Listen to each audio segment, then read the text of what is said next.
Story time.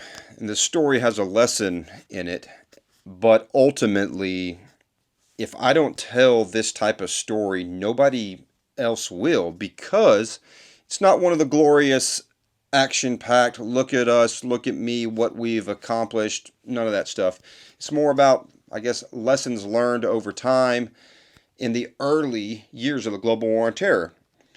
And that being said, this is in Afghanistan.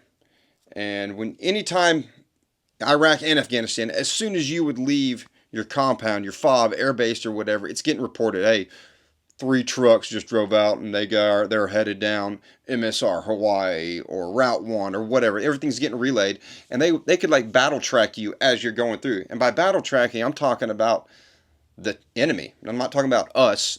The enemy can they know exactly when you leave.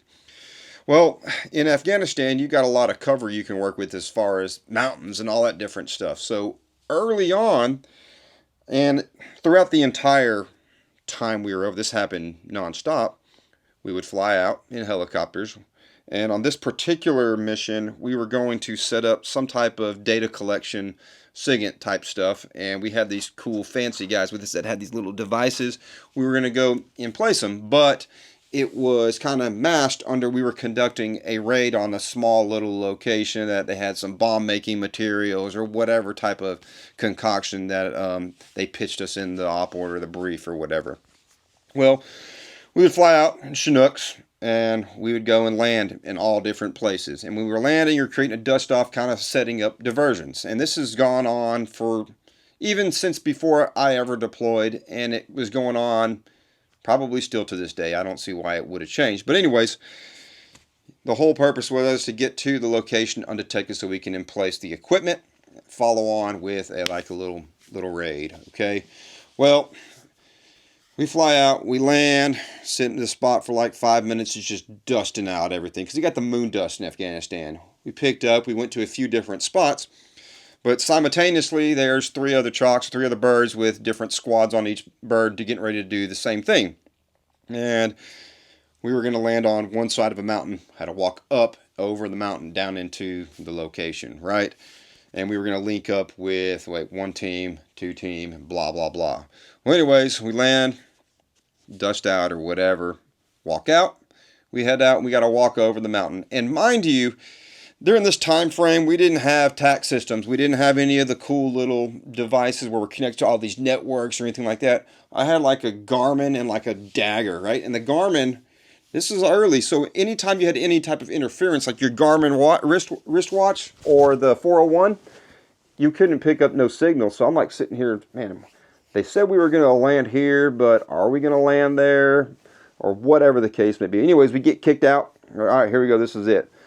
We go out in the dust cloud, start walking up the mountains. Well, we go ahead and plot our location, see where we're at, and next thing you know, we're like 4K away. And 4K away as the bird flies, which is not too far.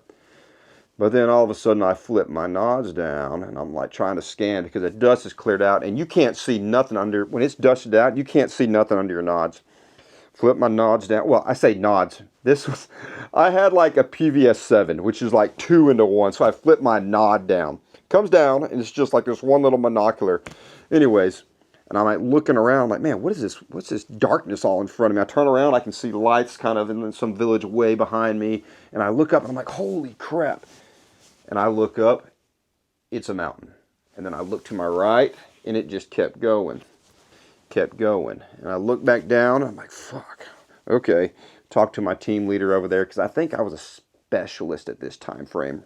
Yeah, I was probably a specialist. I was not a corporal yet. I was not an NCO. Anyways, I look back down, I'm like, fuck, we got to go over this. And I look back up. Anyways, we step off. And we had to get from one point to the other in a certain amount of time, because we had a link-up location.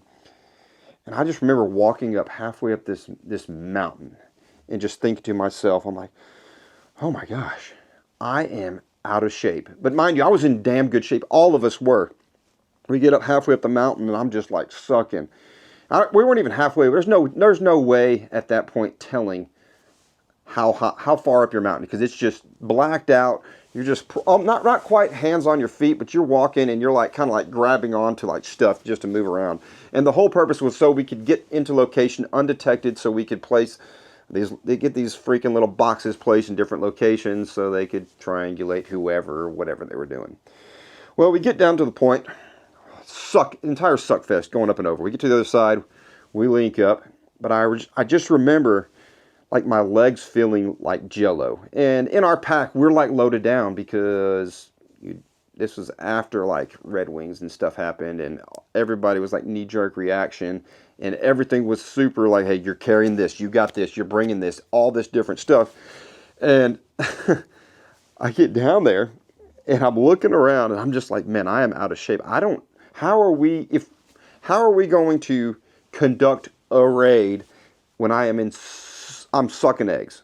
So we get the things in place, and we get down to like the rest of the village, and it was this village where they were just fucking people. There was no fighting force. There was nothing there. But we get we get down, and I just remember getting to this door, and I'm like, all right, I'm gonna freaking kick this in, blah blah blah, whatever. My legs were like so jello, I could barely even move my legs up to like kick the doors in. So the moral of the story is, what I'm getting at is just, I always say this: you have to get to the objective, you got to fight on the objective, and then you got to get off the objective. And we thought we were in good shape, which by today's standards, and even standards back then, we were in damn good shape. But that was just like a shock, right? So, moral of the story: you got to be in better shape than you think you are, right?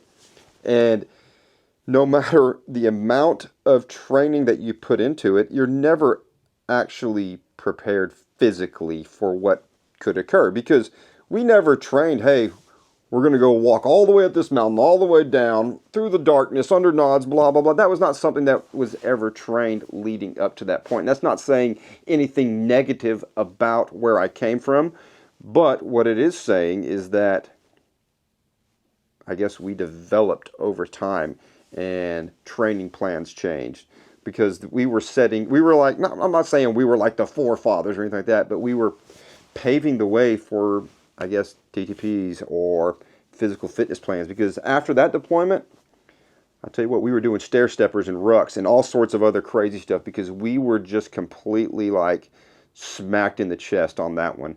And before that, my first deployment, everything that we were doing, we were like landing 700-800 meters away from the objective and just moving on. That was the first time that ever occurred in my career. So I guess what it comes down to is, no matter what, you have to be physically fit. And what if we conducted that raid, right, and we ran into an actual fighting force and took casualties, or for some reason we got fragoed and we had to go recover something, but we were just sucking eggs and we couldn't have done it. That's what I was getting at. Anyways, that's my story. Not my story, it's our story that deserves to be told, and it's something to consider for the future. If you're not fit, you're probably going to die or get somebody else killed. Simple as that.